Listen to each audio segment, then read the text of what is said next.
If you adapt your speech to sound more like the community of people that you're engaging with, that can be a way of kind of showing that you fit in and that you're one of the community, as it were.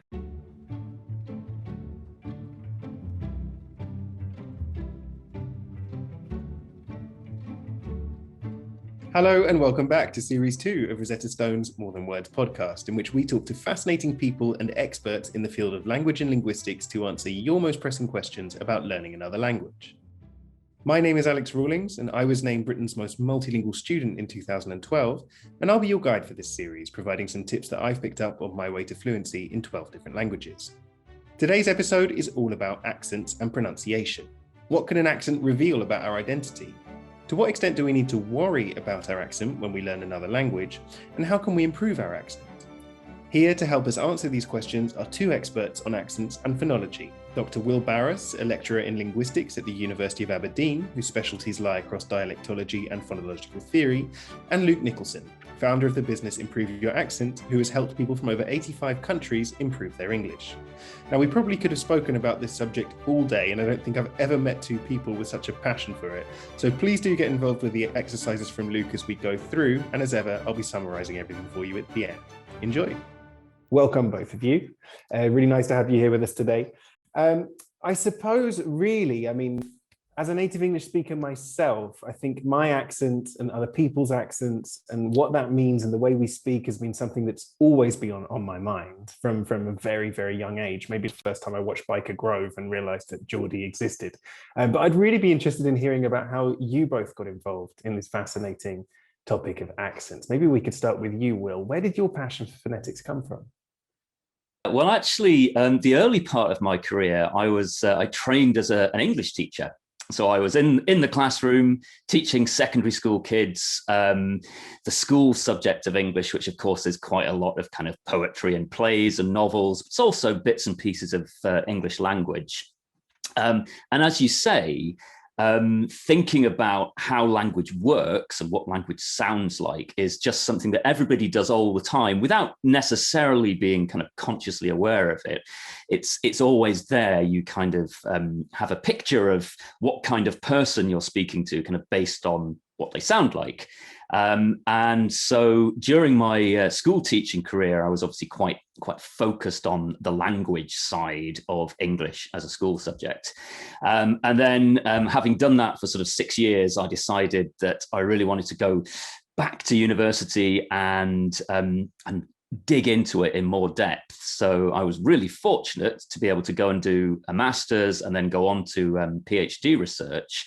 And in my case, I was very much looking at kind of regional accent variation, mostly in the northwest of England to start with, because that's actually where I'm from originally. So I was looking at speech in parts of Greater Manchester and Lancashire as well. And as I say, I was kind of fortunate enough to be able to have the opportunity to kind of investigate something that I was already kind of really interested in. The northwest of England, if I'm not mistaken, is one of the most diverse regions of the world when it comes to accents, right? There's so many different accents that just vary if you go a few miles down the road. I remember I had an ex from Bolton who always used to say that, oh, those people from Bury, those people are from, Oldham. And it was just kind of like, wow, you really can pinpoint people by the postcode, by how they pronounce a word or what they call a piece of bread. Absolutely, and that's it's really interesting that those are the towns that you picked out there, because my master's work was in Bolton, my PhD work was indeed in Bury and Ramsbottom and these East Lancashire towns, and you're right that there's in common actually with quite a lot of the British Isles and parts of the UK. We have a lot of diversity in quite a small geographical space. So, everybody knows that, say, Liverpool and Manchester, they're only sort of 30 miles apart. And yet people can definitely distinguish a very noticeable Scouse accent from a typical kind of Manc accent.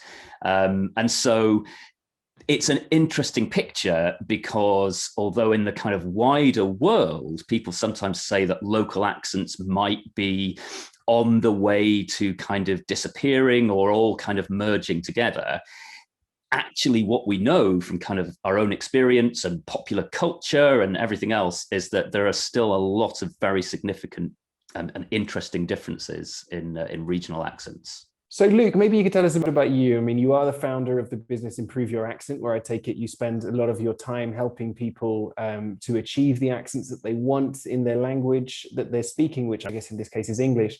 Where did your passion for helping people with the way they pronounce their language come from? I think I've always been interested in the way people speak. I remember being hooked on impressionist programs, comedy programs when I was much younger with Alison McGowan, Rory Bremner and the like. I also have a distinct memory one time trying to work out the difference between a P and a B. It suddenly occurred to me, well, what is the difference? Because they are reasonably similar. And why my mum said foolish, but I said foolish. Why are we using different vowels? And I also did a lot of drama growing up. I was always in plays and I studied languages, but languages was always on the back burner. It was something that I did and I enjoyed, but I never thought I'd make a career out of. And I actually went on to university and studied languages there. And after then, at that point, I went to drama school. And it was only really after drama school that I fully discovered the discipline of phonetics.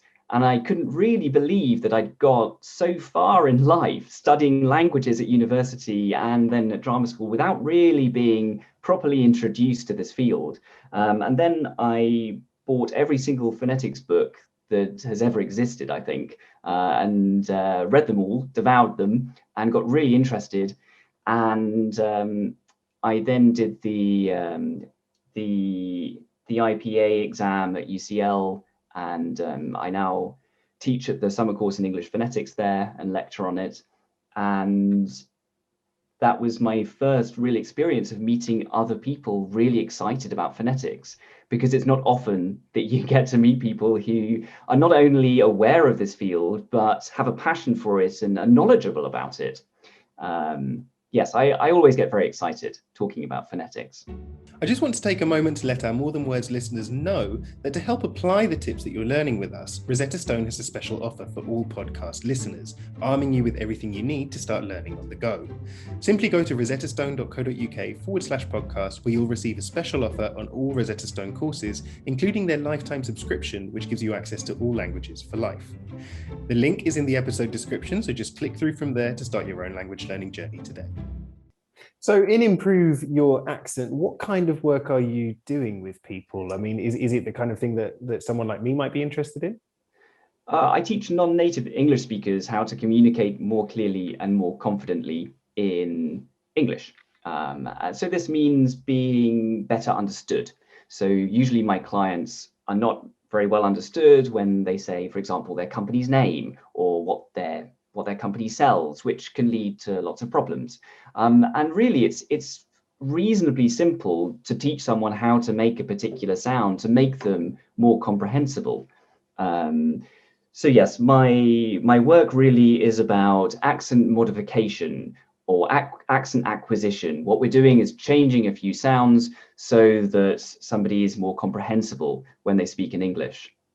So really, where does that fall in the line between accent and the other thing that we talk about, which is pronunciation? I always love the word pronunciation because it seems it's one of those words very few people are sure about how to pronounce. Is it pronunciation? Is it pronunciation?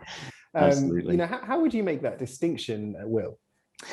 Right. Well, I think what would be quite useful is to take an example kind of from English, perhaps, and then obviously you can flip this round and think about learning other languages as well. And I think this ties into what Luke was saying about the need for clarity and communication and being able to kind of get your message across. So it's possible to make lots and lots of different speech sounds. If we think about vowels, for instance, when you go to school and you learn to read and write, you tend to think, oh, there are 5 vowels because there are 5 vowel letters. But of course, in reality, there are lots and lots of vowel sounds. And you can hear a difference between them. So just to take 2 kind of at random in English, if we think about the difference between an I vowel and an A vowel, okay, you can hear a difference That's fair enough, but you can also use those different vowels to actually make different words in order to communicate different ideas. So if I were to say something like, oh, I got really fat during the lockdown, I was just binge watching TV and eating chocolates, that's obviously has a particular meaning. If, though, I took a different vowel and put it between the same consonants of f and t, and I said, I got really fit during lockdown, I ran a 5K every day and so on, I'm obviously expressing a really different concept there, kind of diametrically opposite concept. And the way I'm making those two different words is by changing one vowel sound for another vowel sound. So we can say that the I and the A vowel sounds in English are actually quite significantly different. They contrast with each other. You can make different words using them. And I think that's so far kind of so obvious, you have different sounds and you can make different words, and that's pretty straightforward. But if I took another sound, another vowel sound, so let's have the A vowel sound. So the sound I would have is something like face or place, that kind of thing. Now, we were having our meeting just now, kind of the online meetings that everybody has. If I rock up to the meeting and I say, sorry, I'm late, my internet was buffering and couldn't get connected, then that's fine. I've communicated my message and that's all right. When I'm saying that A vowel sound in the middle of a word like late, if you're listening really carefully, you can hear that it sort of changes a little bit during the time that I'm saying it. It starts a bit like and it finishes a bit like E, and it kind of glides between the two. So I'm saying kind of A. If I really slow it down, you can kind of hear that. So we call that a diphthong, basically kind of two sounds that kind of glide from one to the other, but function as a single unit, right, to make a word. If I say the same sentence, but I came into the meeting and I said, oh, I'm sorry I'm late, my internet wasn't working and couldn't get connected. Now, late and late, it's the same word, it's not making a different meaning. It's not having that contrast and kind of communicating a different idea. However, as a listener, as the person on the other end of the conversation, you might straight away have some ideas. You might think, oh, this person maybe comes from the north of England. Maybe they come from Yorkshire or something, because you might be quite aware of the kind of socio-linguistic meanings of different sounds, even if they don't have the function of constructing different words. So I guess if we're trying to draw a distinction between accent variation and pronunciation in the way that you might think about it if you're learning another language, probably with pronunciation, you're kind of thinking about making sure that the person hears the word you're trying to say. Okay, so you're not inadvertently talking about something completely different, like the difference between fit and fat. But accent variation, we're not really talking about making different words. We're just talking about subtly different speech sounds, which might in turn kind of trigger sociolinguistic judgments or kind of attitude judgments, but don't get in the way of communication in the same way that mixing up sounds which are actually kind of significantly different from each other would do. Because really, I mean, when we talk about accents, and we talk about pronunciation, I think as we've already circled around a little bit, what we're really talking about here is a kind of identity, right? I mean, your accent, as far as I see it, is a bit like how you get dressed in the morning. It's how you want people to see you, but in the case of accents, it's how you want people to hear you. Right, Luke?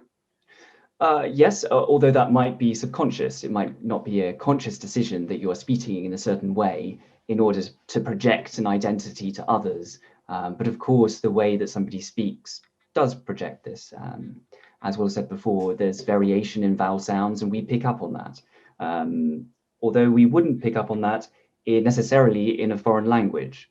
So we're very attuned to how people speak in our native language, but we aren't necessarily getting those nuances in other languages.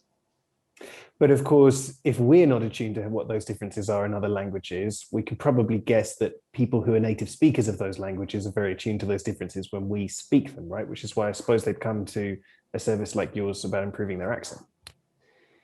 Yes, that's true. So it's helpful to have a teacher who is aware of certain prejudices or associations and can inform the students, these are the sounds you're learning and this is what it might project. It might say that you are from the south of England or from the north of England. And having that information empowers a learner. It's really helpful, especially if, for example, let's say that you are a French person moving to Liverpool. Well, perhaps you want to integrate into the local community and you're spending all your time in Liverpool. Well, maybe it's helpful to learn more of a Liverpudlian accent, a Scouse accent, rather than one from the south of England, which actually might be seen as negative if you speak like that in Liverpool.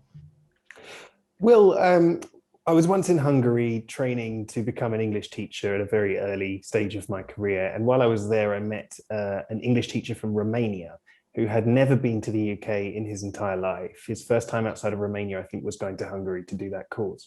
But he spoke absolutely flawless English, exactly like the Queen. And I sort of had these images of him one day coming to England and speaking this English and sort of being horrified by the way people not only would speak, but may also would receive him. Why is it that kind of accents and pronunciation often come with so much baggage? In the case of varieties of English in England, there's this idea that what you might call the Queen's English or BBC English or received pronunciation, these are all quite kind of old-fashioned labels for a sort of standard Southern British English accent.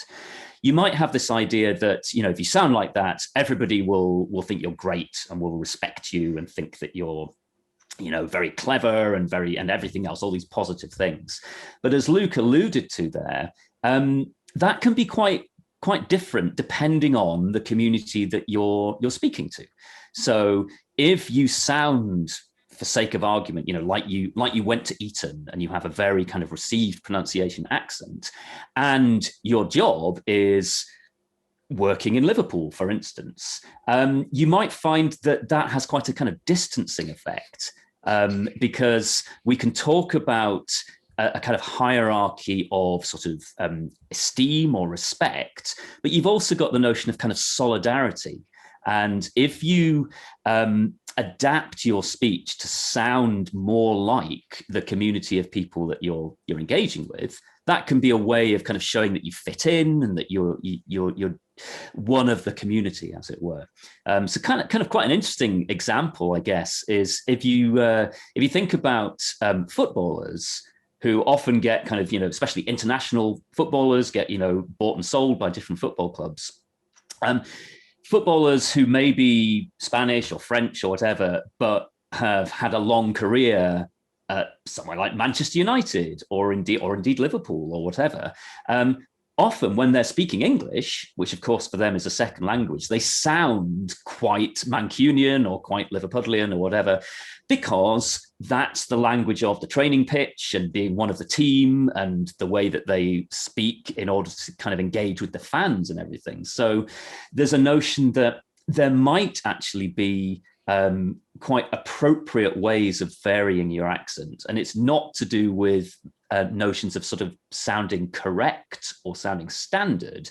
It's more to do with building a kind of solidarity and a relationship with the people that you're listening, that are listening to you, you're speaking to. Luke, are there any kind of particular sounds that people should look out for when it comes to their accent? I mean, I ask you because one of the ones that always comes to mind is the O sound in English, which we all pronounce very differently. And I know if you open any English language textbook in the world, it will tell you that you have to pronounce it O. But I definitely don't say go, I say go, with much more of a sort of closed sound. Yet I'm considered to be a kind of speaker of standard English. So are there any sort of sounds like that? And also, of course, sounds that I suppose exist in English that maybe aren't so common in other languages, like the TH sound and the English R? Yes. So as we said before, it's important to learn sounds that change meanings of words, because those are the things that are going to help you become more comprehensible. And some of those sounds might be the O that you mentioned. And a useful way of referring to these different vowels is using something called lexical sets. So we talk about a set of words that all contain the same vowel sound. So that O vowel we can call the goat vowel. The O vowel, if it's an O or an O sound, depending on how you pronounce it, we can call it the goat vowel. And most native English speakers make a distinction between that vowel in goat and that vowel in lot, an O type vowel. So regardless of how you actually pronounce those vowels, we keep those categories separate in order to distinguish words. Like, for example, I'm trying to think of one now, cod and code, for example, right? So we're making that distinction. So as a speaker of another language, it's important to realize we have these categories, and it's important to keep these vowel categories different. But of course, this is a really big marker of accent, not only where you come from, but also communicating those sounds. I wonder where all these kind of variations in accent, not just within language, but also between language, come from. What kinds of factors can affect the way that someone would pronounce a certain letter? Well, I mean, to an extent, we're talking about the evolution of language over like centuries and millennia. So one thing, if you think about kind of European languages, many European languages are related. If you go back far enough, you've got kind of common ancestor languages that were spoken. So if you think about English, for instance, there are quite a lot of connections in present day English to present day Dutch and present day German, all of these kind of Northern European Germanic languages. Sometimes it can be particular words, and you see a word in Dutch and you think, oh, it's almost the same as English, right? So there are those kinds of connections. And it can also be to do with particular patterns in sound as well, pronunciation. The complicating thing about English is that because of the history of basically the UK now, there's also a lot of influence from Romance languages, so particularly kind of, French, if you think back to the Norman conquest and so on. So one of the reasons that English is so irregular and actually so difficult to learn for speakers of other languages sometimes is that because of that kind of very mixed history, you end up with a system where the spelling, is all over the place. It's very irregular, and you can have a single letter on the page that can maybe sound, 5 or 6 different ways, depending which word it's in. And that's very much to do with kind of the history, the historical development there. I mean, the same thing is true for accent variation within a language, because if you think back historically, people were much more kind of localized. So you might have generation after generation of people who kind of grew up and lived in the same small village. Transport was very difficult. You might possibly go and speak to people in the next village along, but you probably weren't traveling big distances, and you certainly weren't kind of traveling internationally.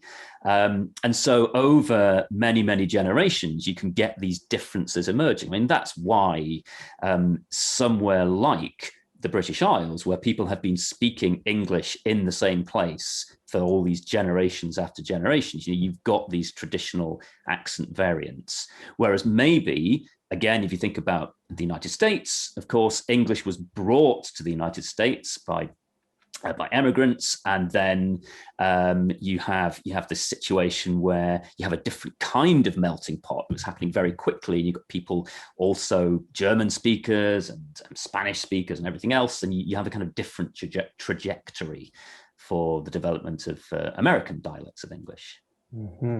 We're very aware of all of the dialects and accents and differences that exist in a country like the UK, a country like the USA, and as I said, we see similar things happening in the Netherlands and Germany and Switzerland and Austria and places like that. But there are also countries where we don't see that much diversity in the way people speak. I mean, Russia, for example, is an interesting country to think about, one of the largest countries in the world. And while there are kind of stereotypical ways that people from Moscow might pronounce certain words, generally there's not a lot of difference between the way someone speaks in St. Petersburg, right over in the west next to Finland, and in Vladivostok, all over in the Far East, nestled between China, North Korea, and Japan. And then again, when we have a country like Israel, for example, which speaks Hebrew, which of course is a revived language, which was extinct until the late 19th century, and now is the first language of nearly 6 million people. Yet in Israel, we see hardly any dialectical variation at all. Why is it that some countries seem to have so much diversity when it comes to accent, whereas others don't? Well, it depends on how long the population has been speaking. So if they haven't been in that area very long, then there's not much time for variation to develop. It depends on how big the population is. And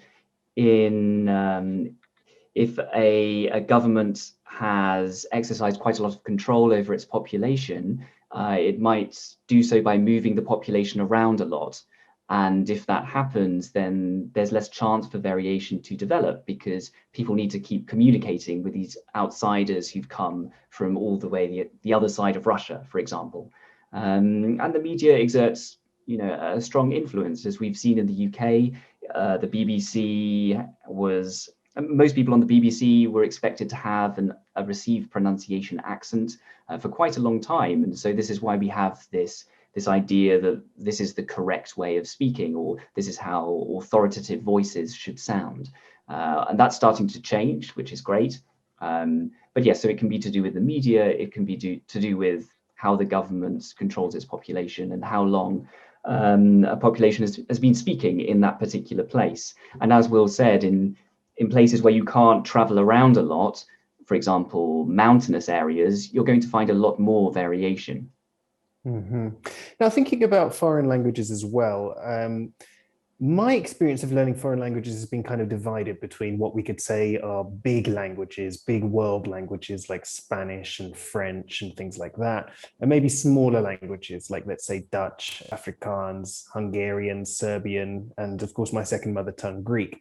And now what I found is that in languages like Spanish and French and to some extent German, although not always, people tend to be much more tolerant of hearing a foreign accent when they speak, which I've always assumed just comes down to the fact that there are just more people to speak that language.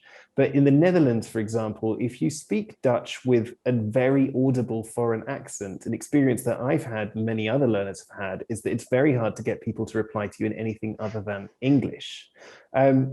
Do you think, therefore, that we really...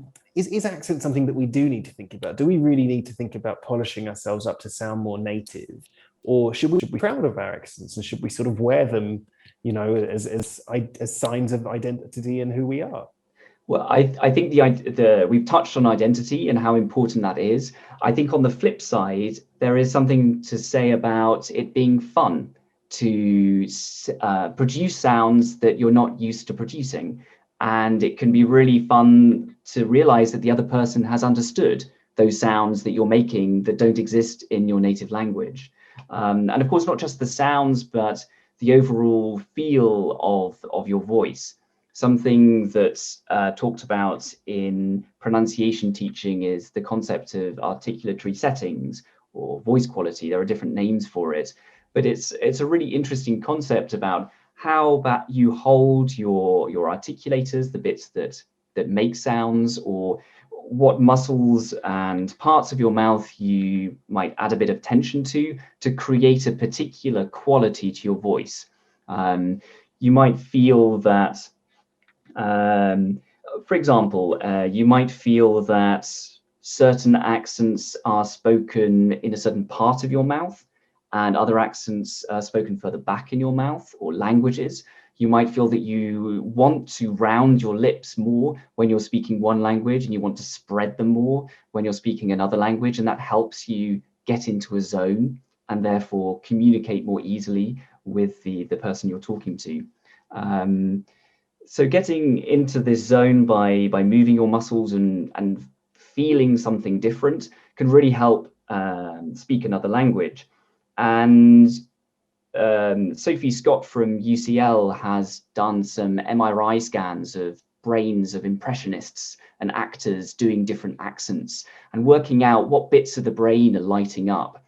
And when they put an impressionist in there and they were doing an accent that wasn't their native accent, bits of the brain that control visual stuff and moving lit up, and not just moving bits of the mouth. And this kind of shows you that when you do a different accent, actually you might be using other things apart from just your mouth. To get into that zone of speaking another language, you might be feeling that this language is smoother or more staccato, or you might feel it's more blue or more red. And these things aren't necessarily academic stuff that we can write down and tell students, because it's a very personal thing. It's metaphor. It's something you respond to personally. But it can be something really helpful to think about when you're learning another language. I think that's a really nice set of examples, actually. And I can try to tie that back into the kind of academic theorizing about all of this. Because when we were talking about sociolinguistic variation, so not the kind of variation where somebody's going to hear a different word and the communication is going to break down, but variation where it's more to do with projecting an identity. Sometimes in sociolinguistics, people talk about basically performing a style, and the style that you perform is obviously connected with the speech sounds that you use, so different vowel sounds and so on, but it's actually bigger than that. It's also to do with sometimes things that are kind of beyond the spoken language. So when you construct a style, it can be to do with, what you choose to wear, or how you choose to kind of your body language, how you choose to walk down the street, how you stand, and so on. So there is this notion of performing a style of language use, but also performing a kind of identity style as well. So here in Spain recently, there's been a lot of talk about a certain TikTok video of, I think she's actually from the US, but she does a series of British accents, regional British accents, speaking Spanish. How do British people sound whenever they try to, like, hola, me llamo... Hola, me llamo Daniela y soy de Liverpool. En mi tiempo libre me gusta mucho ir de compras en la centro comercial que se llama San Juan's.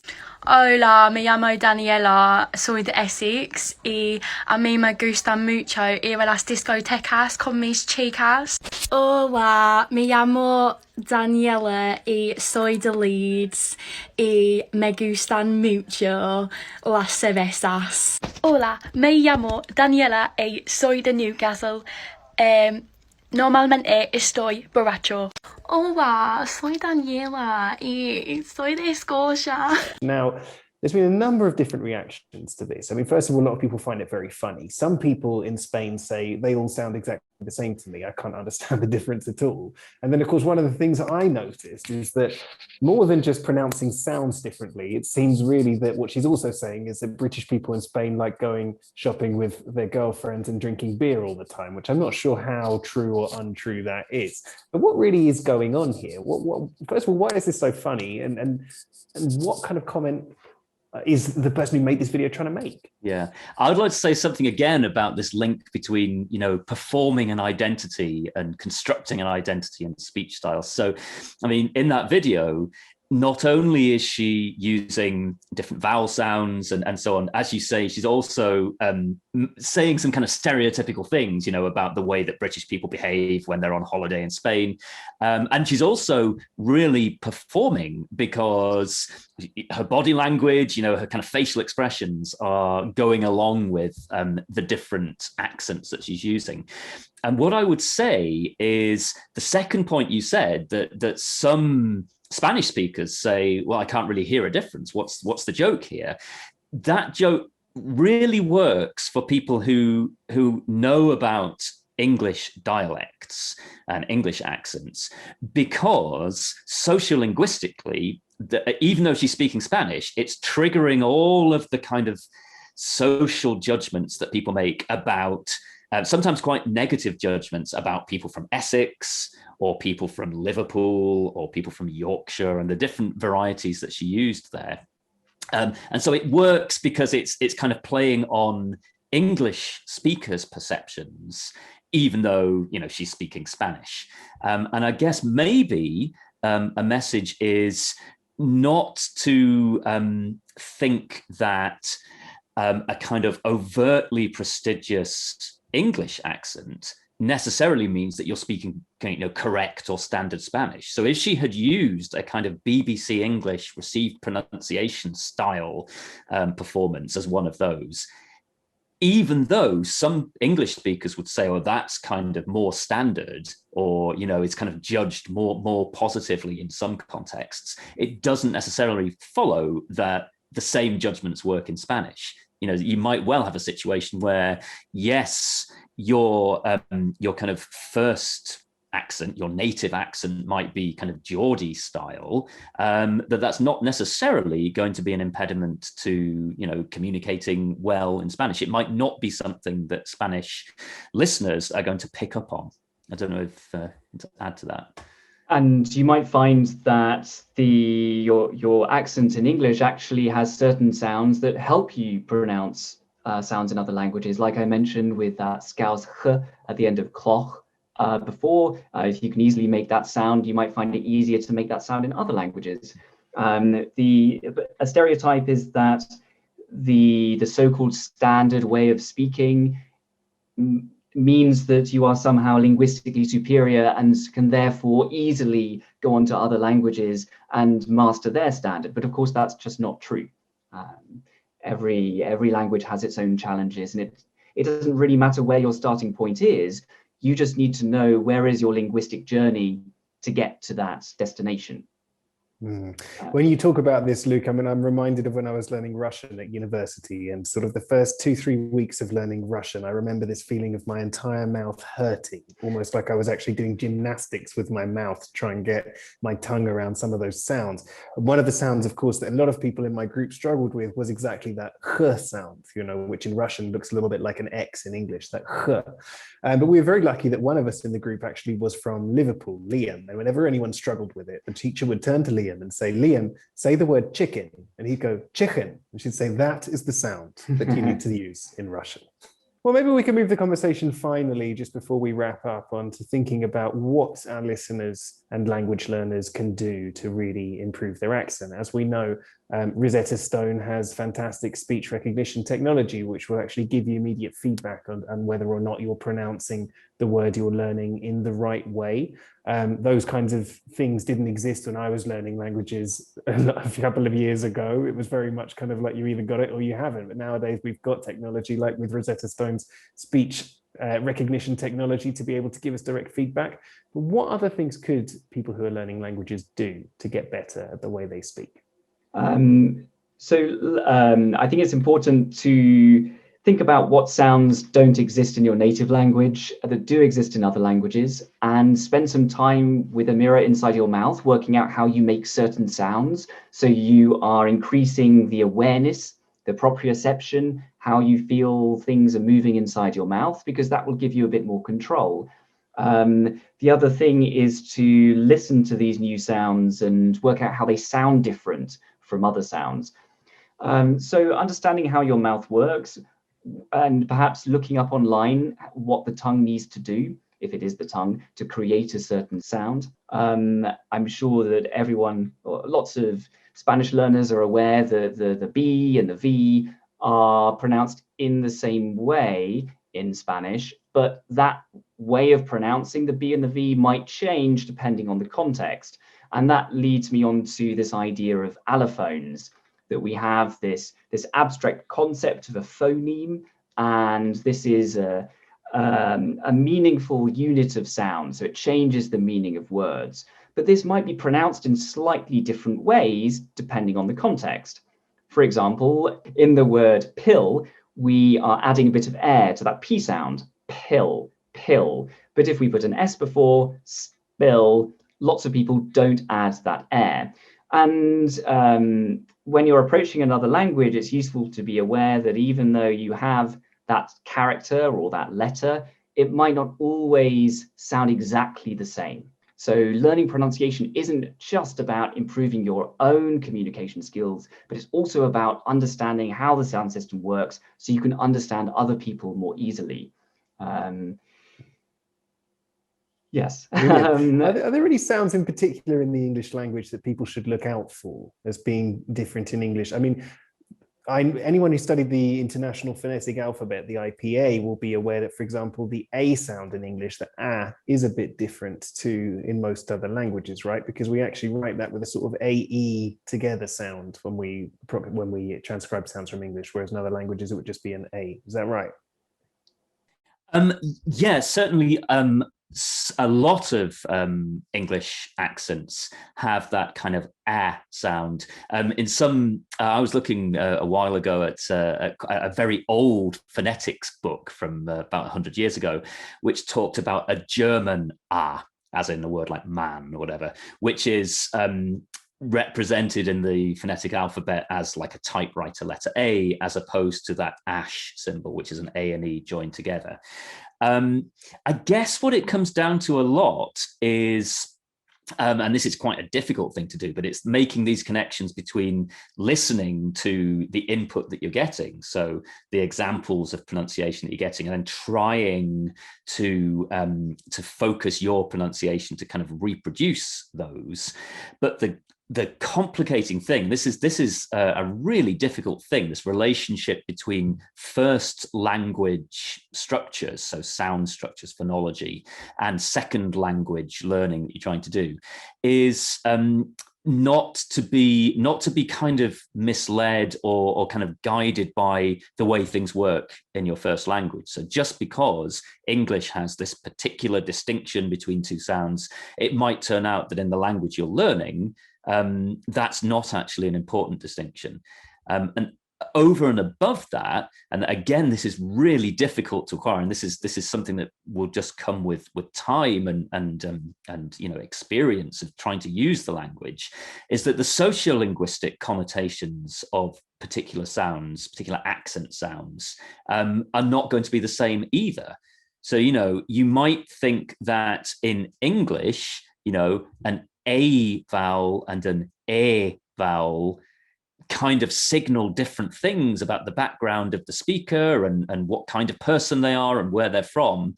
But it might turn out that in the language you're learning, that's not a kind of meaningful distinction at all. So I guess what you want to avoid is, trying to speak Spanish with a received pronunciation English accent, because that's would be quite understandable, but that will be very definitely regarded as a kind of non-native speech style. And if you can listen as carefully as you can and try to adopt the sounds that you're hearing, that will help to build your Spanish pronunciation, your French pronunciation. And it's also useful to be aware of things like stress and tone. So English is a language that has stress. We make a difference between I received a present at Christmas and I am presenting something. So the stress is different. Present on the first, present on the second. And some languages like Russian also have stress. So when you're learning a word for the first time, if that language has stress, you need to know where the stress is, because it can change the meaning. Not only does it change the meaning, but it might change the vowel sounds that are not stressed. This, of course, happens in English. I don't receive a present at Christmas. I receive a present. So that vowel sound has been reduced in the unstressed syllable. The same thing happens in Russian, but it's a slightly different way of reducing vowel sounds. And then, of course, there's tone. Tone changes the meaning of words in particular languages, whereas it doesn't in English. Absolutely. In some ways, unlearning is more difficult than learning with certain things like this, isn't it? And I'm really glad you mentioned the stress example, because, of course, in Greek, my second language, we have a very important example of that, which is that we have the word malaka. Now, if you say, for example, malakatiria, that would mean sort of soft, tender, nice cheeses. But if you move that stress back a syllable to malaka, that's a word that I definitely recommend you don't try using when you're next in Greece. Well, Unfortunately, I would love to stay here speaking about accents and pronunciation all day, but I think we are reaching just about all we have time for today. So Will Barras, Luke Nicholson, thank you so much for joining us. I'm sure you've helped out. Why isn't this coming out now? Well, unfortunately, that's all we've got time for today. But now you should be armed with all of the knowledge you need to start improving your pronunciation. And you should also understand why it's important to think about your accent when learning another language. Primarily, it will ensure that you're understood in the language that you're learning. So look out for sounds that you may not have in your own language and practice them in front of a mirror, looking at the movements of your mouth and tongue. However, accents are also a fantastic way of creating an identity in a new language. So if you want to integrate into a certain community, listen to those nuances and try to replicate them. Much of this will happen subconsciously though, so it's not really something you need to be too worried about. But also don't be afraid to lose your native accent, as it will reveal where you come from and make you slightly more unique, which always makes life more exciting. Also, just a reminder to go to rosettastone.co.uk/podcast for those special offers on all Rosetta Stone courses, including their lifetime subscription. The link is in the episode description, so just click through from there to start your own language learning journey today. Finally, in our last episode on the 20th of May, myself and special guest Susie Dent will be answering your questions on learning another language. So if there's something you'd like to know, just tweet at Rosetta Stone UK for a chance to be selected. Good luck.